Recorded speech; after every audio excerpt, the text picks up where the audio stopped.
अरविंद जी 20 साल से सुशासन की सरकार आपकी, 20 साल की सुशासन की सरकार में 2 साल में एक मंत्री 200 करोड़ रुपए की जमीन कैसे खरीद लेगा?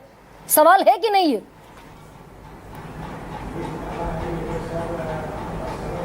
गरिमा जी, सबसे पहली बात तो यह है कि 20 वर्षों के सरकार में हमारी सरकार ने और आदरणीय मुख्यमंत्री नीतीश कुमार जी ने स्वयं सार्वजनिक जीवन में रहते हुए राजनीतिक तौर पर उच्च मापदंड स्थापित किया है, खासकर भ्रष्टाचार के मामले में। हाँ।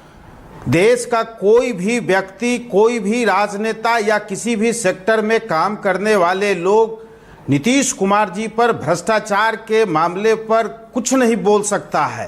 नहीं, मंत्री भी तो उन्हीं का है, कार्यशैली का प्रमाण है। भाई अशोक चौधरी आपके मंत्री हैं, मंत्री ने भ्रष्टाचार किया यानी मुख्यमंत्री की जिम्मेदारी है। 200 करोड़ रुपए की डेली ट्रांजैक्शंस के रिकॉर्ड दिखा रहे हैं प्रशांत किशोर।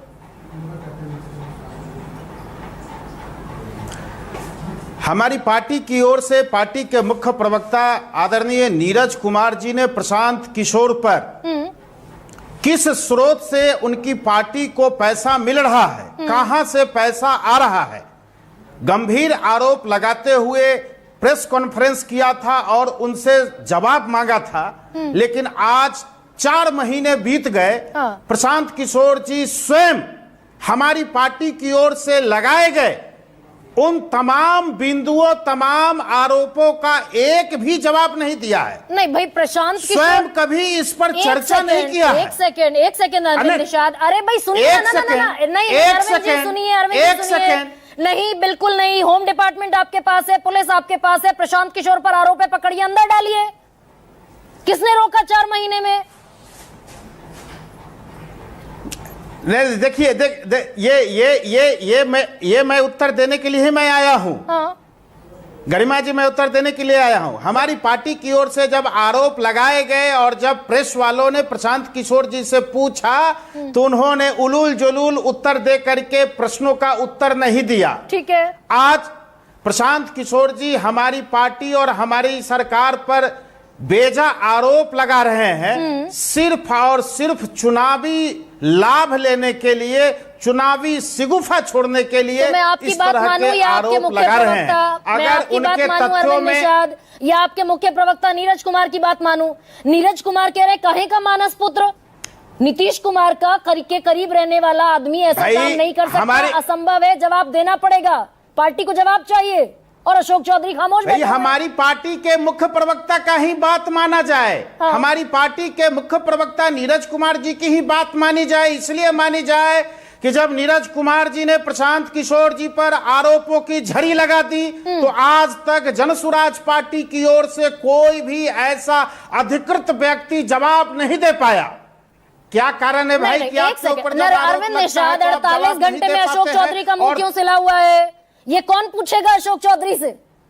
मैं ये पूछ रहा हूं कि आज 4 महीने हो गए, प्रशांत किशोर जी ने जवाब क्यों नहीं दिया तो नीरज कुमार जी के आरोपों का? अरे प्रशांत किशोर को जेल में डालने का इख्तियार है ना पुलिस के साथ। उनके पास पैसे आ रहे हैं, पुलिस कहां से पार्टी चलाई जा रही है? उनकी पार्टी चलाने का जो खर्च है, उनकी पार्टी चलाने का जो खर्च है प्रतिदिन 5 करोड़ रुपए से ऊपर ज्यादा प्रतिदिन का खर्च है। पूरे राज्य के एक विधानसभा में 10-10 गाड़ियां, कम से कम 10-10 गाड़ियां, सैकड़ों मोटरसाइकिल और अन्य तरह के खर्चे हैं उनके कार्यकर्ताओं के द्वारा, उनके पेड वर्कर स्टाफ के द्वारा। अरे अरविंद जी, एक सेकंड, थोड़ा सा ब्रेक लगाइए, जरा हिसाब उनको देना चाहिए। थोड़ा सा ब्रेक लगाइए। आप एक संजीदा प्रवक्ता हैं, मैं ये पूछ रही हूँ कि अगर प्रशांत किशोर फर्जीवाड़ा कर रहे हैं, गलत तरीके से भ्रष्टाचार से पैसा पार्टी के फंड में जमा करवा रहे हैं, तो आपकी पुलिस, आपकी सरकार अब तक चुप्पी साधे हुए क्यों बैठी है भाई?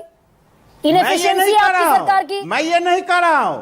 हम गरिमा जी, आप भी तो मेरी बात को सुनिए ना धैर्यपूर्वक कि हमारी पार्टी की ओर से जो आरोप लगाए, क्या उन आरोपों का आज तक तथ्यात्मक ब्यौरा प्रशांत किशोर जी और उनकी टीम दे पाई है क्या? अशोक चौधरी क्यों चुप बैठे हुए हैं? 200 करोड़ रुपए की जमीन कहां से आई? अशोक चौधरी की पत्नी के नाम से डेली ट्रांजैक्शंस की रिपोर्ट प्रशांत किशोर के पास है। नीतीश कुमार इस पर जवाब मांगेंगे क्या? भाई उन्होंने माननीय अशोक चौधरी जी ने जो भी ट्रांजैक्शन किया है उसका इनकम टैक्स रिपोर्ट में, इनकम टैक्स रिटर्न में सभी बातों का जवाब है, उसमें दर्ज है। जो भी हलफनामा चाहिए उनके पास वह हलफनामा है। अगर प्रशांत किशोर जी को ऐसा ही लगता है तो आपने स्वयं अभी पवन वर्मा जी से आपने पूछा है, इस देश में कानून का राज है, बिहार में कानून का राज है। सिर्फ मीडिया में हवा बनाने के लिए, मीडिया की सुर्खियों में बने रहने के लिए, चुनाव में चुनावी लाभ लेने के लिए इस तरह से आरोप लगाना, जैसे कोई जिम्मेदारी नहीं है कि इतना बड़ा आरोप लगा उस पर। नीतीश कुमार कोई और बात, नीरज कुमार कोई और बात कह रहे हैं, आप कोई और बात कह रहे हैं। सुन लेते हैं एक बार, एक सेकंड। हमारी सरकार अरविंद निषाद, आपके मंत्री जिनकी चुप्पी पर मैं सवाल उठा रही थी, अशोक चौधरी ने कुछ बयान दिया है, वो सुनाती हूँ दर्शकों को।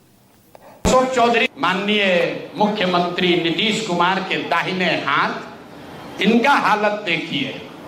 ये तो आदमी पूरे बिहार में रिकॉर्ड बना दिया भ्रष्टाचार का। पिछले 2 वर्ष में 200 करोड़ रुपया से ज्यादा का संपत्ति अपने पत्नी, अपने बेटी, अपने समधन, उनसे जुड़ा हुआ एक ट्रस्ट, मानव वैभव विकास ट्रस्ट, इसके माध्यम से इन्होंने जमीन खरीदी है करीब 200 करोड़ रुपए का। तो मैं अभी सिर्फ इतना ही आपको बता रहा हूं। अरविंद निषाद, नीरज कुमार कह रहे हैं पार्टी को जवाब देना पड़ेगा, पहली बार हम परीक्षा से गुजर रहे हैं। गरिमा जी, प्रशांत किशोर ने अपनी पार्टी का रजिस्ट्रेशन कराने के लिए इलेक्शन कमीशन ऑफ इंडिया के पास मैं जो उत्तर दे रहा हूं मेरी बात को भी सुना जाए। कहिए ना। मैं जो उत्तर दे रहा हूं मेरी बात को भी सुना जाए। Carry on sir, carry on. Prashant Kishor ji ने अपनी पार्टी का रजिस्ट्रेशन कराने के लिए जो इलेक्शन कमीशन ऑफ इंडिया का मापदंड है, शर्त है कि आपको स्थानीय समाचार पत्रों में विज्ञापन देना होगा। बिहार के एक भी समाचार पत्र में उनकी पार्टी का रजिस्ट्रेशन का, उनकी पार्टी के बारे में कोई विज्ञापन नहीं छपता है। ये पंजाब के अखबार में, और वो भी गुमनाम टाइप के अखबारों में, पत्र पत्रिकाओं में उनकी पार्टी की ओर से लेकिन आप अरविंद जी विज्ञापन दिया जाता है। आप इस प्लॉट पर आने को राजी नहीं है कि प्रशांत किशोर अगर भ्रष्टाचारी है तो भाई आपकी पुलिस के पास इन्वेस्टिगेशन करने का इख्तियार है। अब ये तो वो हो गया ना, बनना नाच ना जाने आंगन टेढ़ा। उन्होंने आरोप लगा दिए तो आप भी लेकर आ गए। अभी रुकिए, अच्छा एक सेकंड। राधिका खेड़ा, नहीं, राधिका खेड़ा, इतने सारे आरोप हैं, इतने सारे आरोप हैं। इन आरोपों का कोई जवाब आज तक, माकूल जवाब उनकी ओर से नहीं आ पाया। ओके सर, ओके, ठीक है।